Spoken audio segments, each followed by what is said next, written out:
All right, so welcome back to this channel.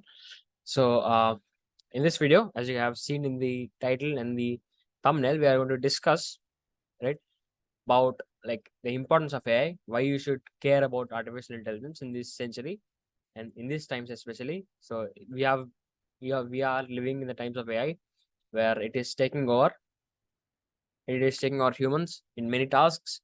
For example, if you look at healthcare, if you look at education and many things, there is a huge amount of potential for artificial intelligence, for chat gpt language models. So we have been also been covering about language models for the past I think quite some videos.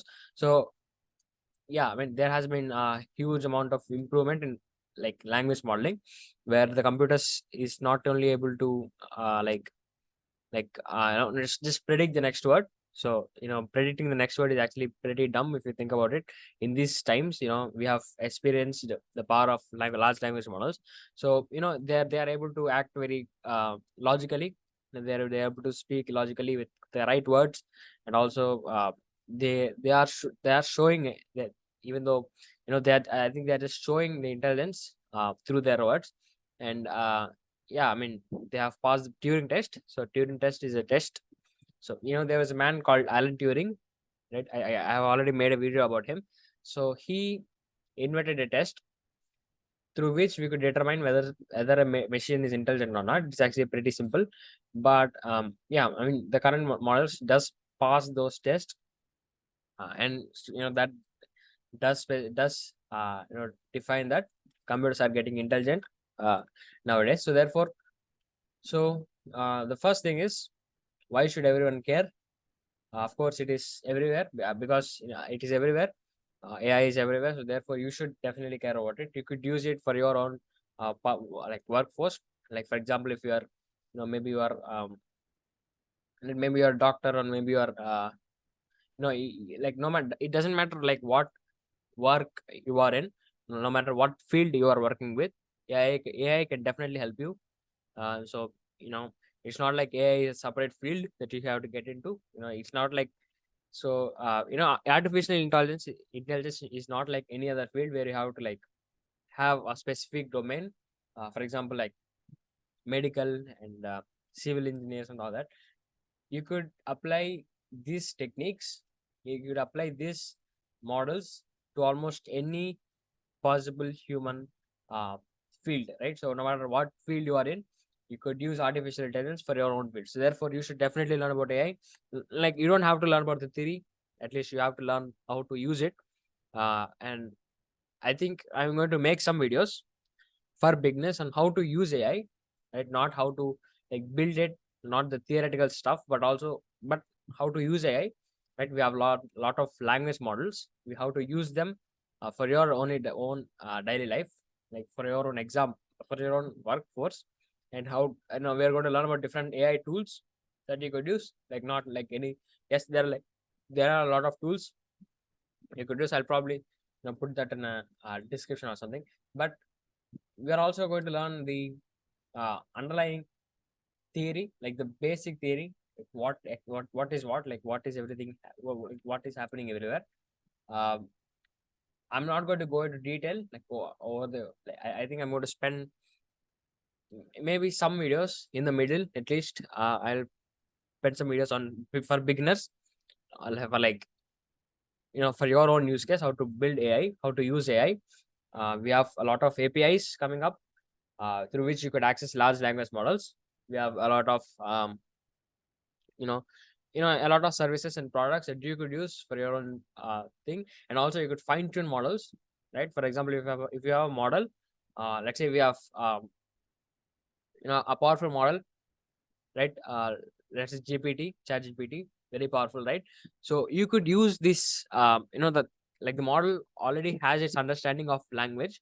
You could use this understanding of language and train it on a specific like any set of data that you want, right? So let's say you have uh, some data, some new data that might be new to the model. You can train that pre-trained model. You could take that pre-trained model and train it again on that specific data, or well, like whatever data you want to train it on, and it will work and the model will use its understanding. It will use the understanding of its language. Uh, it will use its lingual understanding and just apply it for that new specific problem. And it's actually quite like the performance of the model is actually quite impressive, right? If you think about, if you I have experimented a little with it. It's actually pretty uh pretty like wonderful. So that is the thing. So everyone should learn artificial intelligence. I think it is one of the most impactful field in the current century right? So I think this might be a pretty bold statement, but this is a specific, this is a field that you should definitely get in.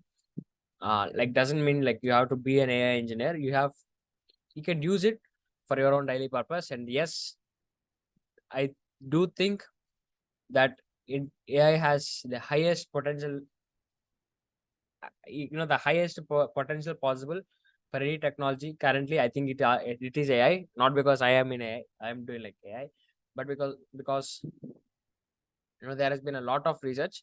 I think the highest, there are some websites through which you could like get access to like some research papers.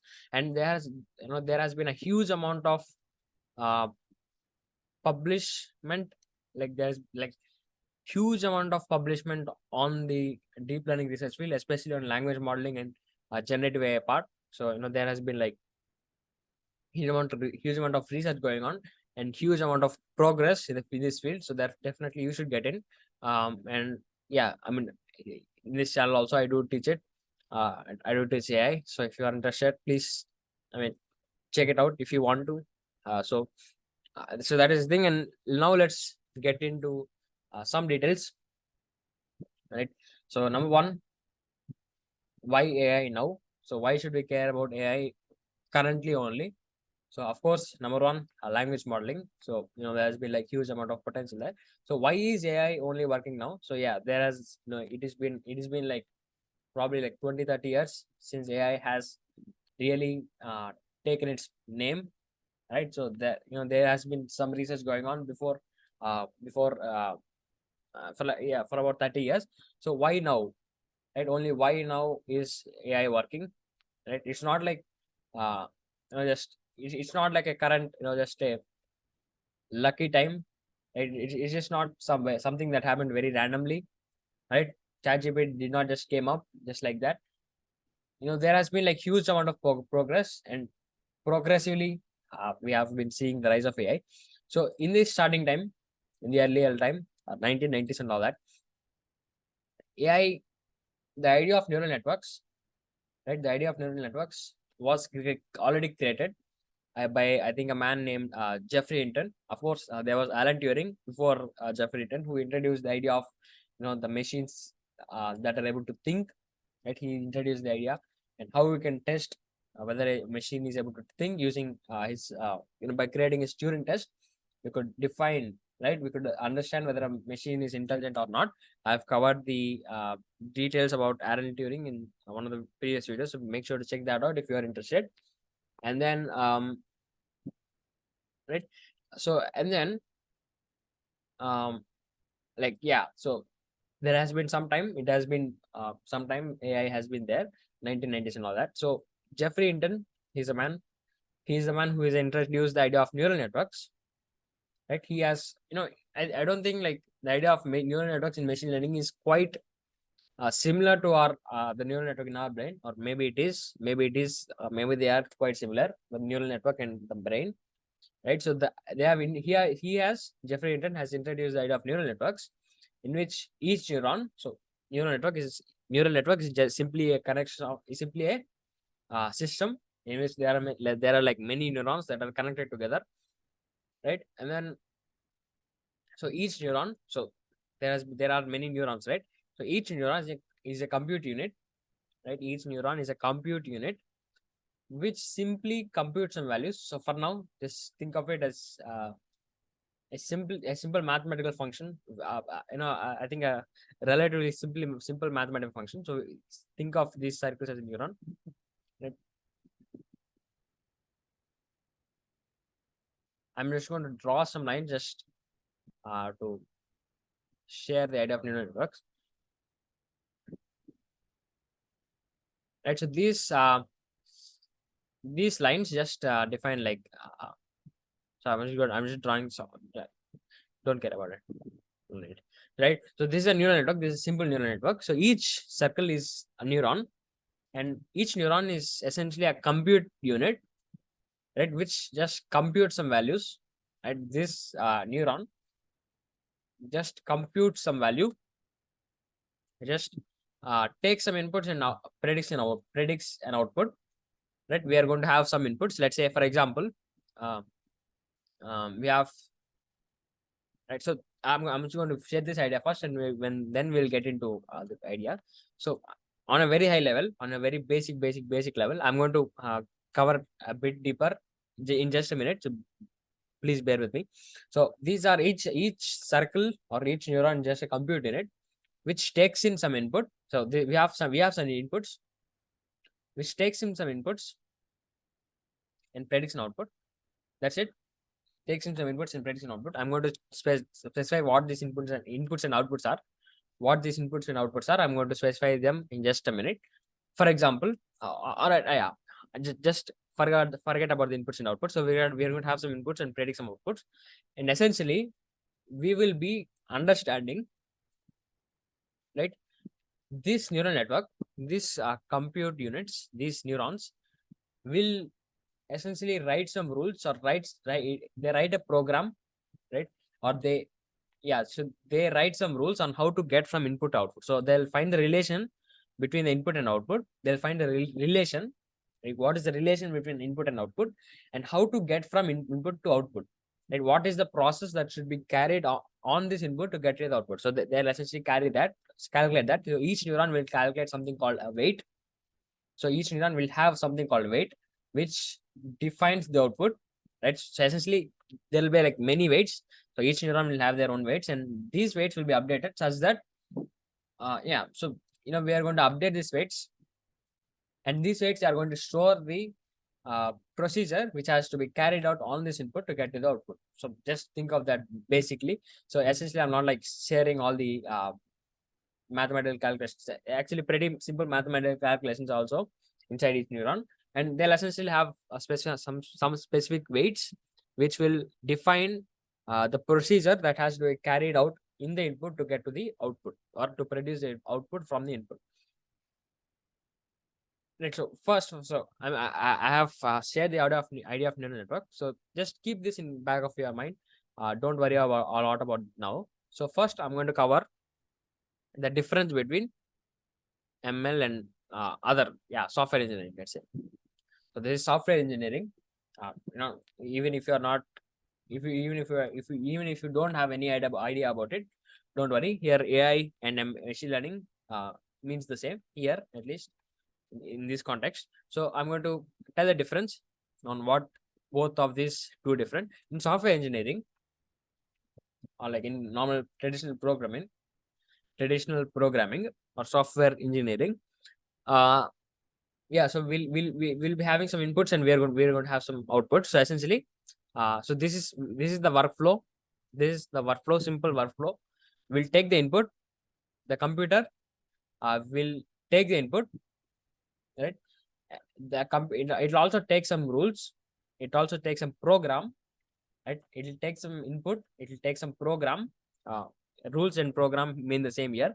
So the computer is going to take the input and the program, and it is going to apply this program, or this program is nothing but the procedure, right? So the computer is going to apply this procedure or this program or this rules on this input to get the output, right? It's pretty simple, right? Pretty straightforward. We're going to take the rules, the program, we're going to take the inputs, and we are going to apply this program in this input to get the output. It's pretty simple. For example, we will take in the value. The computer takes in, let's say, 1. So let's say we just take in the number 1, and maybe the program is n squared. Sorry. Right, and maybe the program is n squared.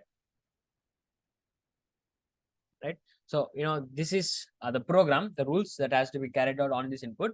So the input is 1, the program is n squared. And what is 1 squared? So here n means the number, the input, whatever that is. So we're going to take this 1 and square it and going to get 1, right? And then if we put in like 2, we're going to get in 4.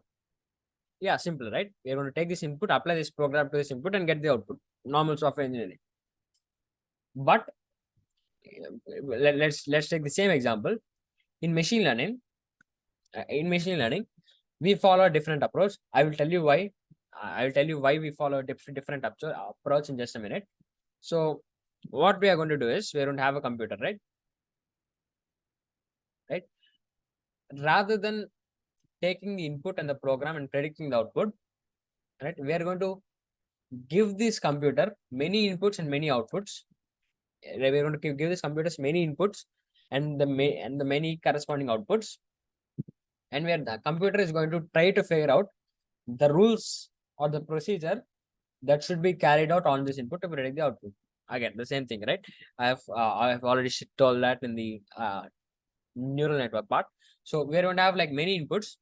Let's say we're going to have like 1, 2, and 3, and yeah, we're going to have like many inputs for now for simplicity case. And as this is a very simple problem compared to the real life problems that AI has been solving, this is a very simple problem. So therefore we are having like very less data. And let's say the outputs are the corresponding outputs. 1 squared is 1, 2 squared is 4, and 3 squared is 9, right? So these are inputs and these are the outputs, and we're going to pass both of these inputs and outputs pair. So pairs essentially will so this is going to be x1, this is going to be x2, sorry, this is going to be y1. Actually, this is going to be y1. So this is the first input, first output, second input, second output, and all that. So we're going to pass these pairs, the input and output pair, 1 and 1, 2 and 4, and 3 and 9. Or I will use a different notation maybe.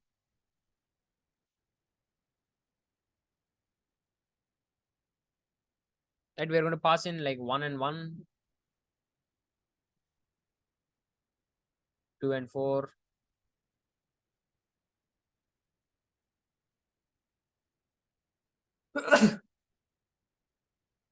Sorry. And I'm going to pass in 3 and 9.